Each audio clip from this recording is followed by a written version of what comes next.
ఐకమత్యం అంటే మనం తుమ్మెద మీద రాయి విసిరితే తుమ్మెద పారిపోతుంది, అదే తేనె తుట్టె మీద విసిరితే మనమే పారిపోవాలి.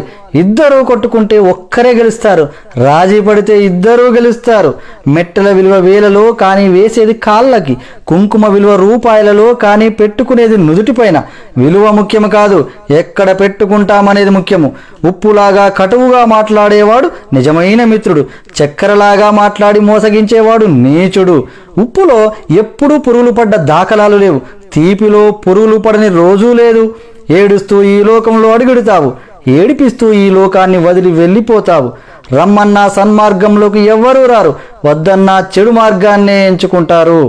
పాలు అమ్మేవాడు ఇల్లు తిరగాలి, సారాయి అమ్మేవాడి దగ్గరికే అందరూ వెళతారు. పాలల్లో నీళ్లు కలిపినావా అని అడుగుతారు, ఖరీదైన సారాయిలో నీళ్లు కలిపి తాగుతారు. పెళ్లి ఊరేగింపులో బంధుమిత్రులు ముందు, వరుడు వెనకాల. శవయాత్రలో శవము ముందు, బంధుమిత్రులు